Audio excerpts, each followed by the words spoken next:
côtés. Bonsoir Annick Cizel, vous êtes chercheur en politique étrangère des États-Unis à l'université Paris 3. Et alors selon vous, Annick Cizel, Donald Trump avait promis à sa base électorale qu'il changerait de fond en comble la façon de faire de la politique. Il le fait donc.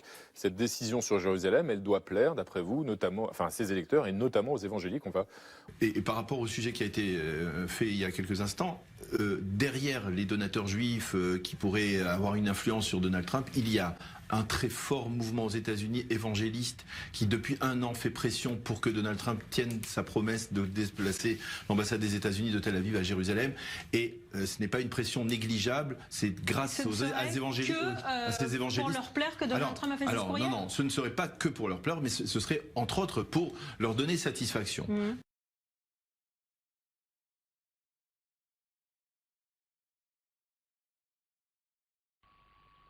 À l'échelle des États-Unis, les évangéliques représentent à eux seuls 22% de l'électorat.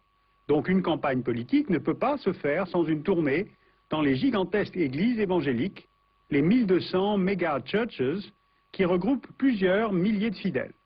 L'influence des évangéliques touche aussi à la politique étrangère des États-Unis. Un pays comme Israël, par exemple, revêt une importance tout à fait particulière aux yeux des évangéliques américains. Pourquoi ? Eh bien, d'abord, le concept de peuple élu se rapproche de la vision qu'ont les évangéliques de leur propre pays, qu'ils considèrent comme la Nouvelle Jérusalem. Ensuite, ils croient que la seconde révélation de Jésus-Christ doit se dérouler à Jérusalem, à la suite de l'Armageddon, c'est-à-dire la bataille finale, toujours prochaine, entre les forces du bien et les forces du mal.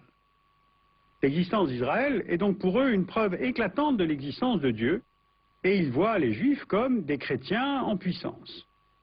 Pour les évangéliques américains, s'opposer à l'État d'Israël équivaut donc à s'opposer à la volonté divine. La plupart se prononcent de ce fait contre le retrait d'Israël des territoires occupés, car ces frontières se rapprochent des limites de l'État hébreu telles qu'elles étaient vues par la Bible. Les évangéliques pèsent efficacement sur le gouvernement des États-Unis pour un soutien inconditionnel au gouvernement de Tel Aviv.